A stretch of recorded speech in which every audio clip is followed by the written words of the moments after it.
12:52 a.m. Central Time on Friday, October 23rd, 2015. And I've got you looking at Earthquake 3D, which is a USGS feed of the most recent earthquakes. And right now we're looking at the last 7 days of 5.0 and greater internationally, and the most recent earthquake in the US, which is a 2.7. But I'd like to draw your attention to these large earthquakes that happened over the past week and show you something. Look at all the earthquakes here in the West Pacific. The higher these are off the planet, the deeper they are into the Earth. This is an Earthquake 3D feature. And the larger the rings, the bigger the earthquake. So we have a 7.2, of course, that happened 2 days ago, and this whole cluster and swarm of 5s. But the interesting thing that's happened is over the past 24 hours, okay, now look at this.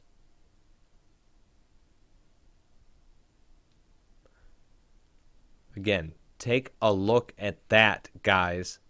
If you've been paying attention to my earthquake updates over the last several months and years, this is something they said could never happen, which is an area of 7,000 miles all moving in 1 day's time from the tip of South America all the way over to the South Indian Ocean.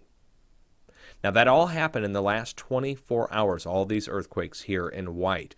We have a cluster spot from this previous week here at South America, and the huge cluster spot from the start of this week or end of last week here in the West Pacific. And the two areas that were in flux in between fully were connected now by earthquakes over a large distance. And professionals said this could never happen. They said that that earthquakes this size could not cause other earthquakes elsewhere, and that one earthquake does not cause an earthquake elsewhere across a large region. Well, here's 7,000 plus miles.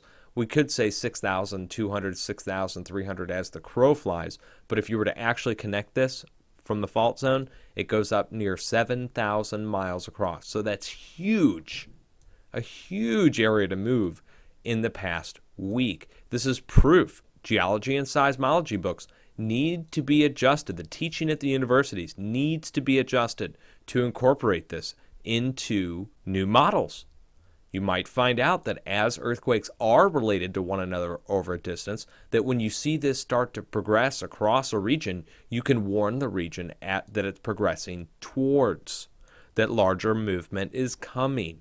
And we do that, I do that in my earthquake forecast. We base the forecast on the earthquake activity over the last 48 hours. And if I were to issue the forecast today, you can look at all the large earthquakes over the last 48 hours, and there's a few areas that stand out that should move, okay? With all this other activity that's going on right here, take it down a notch to the 4.0 and graders over the last 48 hours, and you can still see it. The areas that are prone to move, that haven't moved yet, that should move in the next 4 or 5 days, are clearly standing out as the silent areas.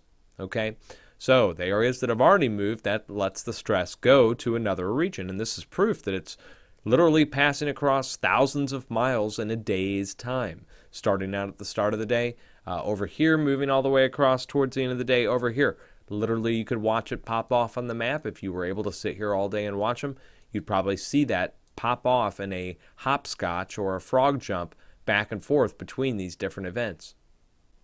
So much love, guys. Always have an earthquake plan ready and be prepared just in case, and always question everything. If you start to see things that fly in the face of current teaching, don't just throw out what you're seeing in the face of what you're told to think.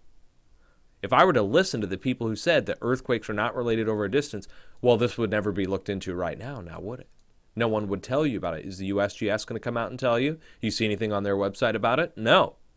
They're only going to have a response up after I make my video, if they ever even comment on it. And that's kind of an egg on the face when a YouTube video maker like me can come along and teach them and everybody else something about earthquake progression. Pressure transferring across whole regions in a day's time. Be safe.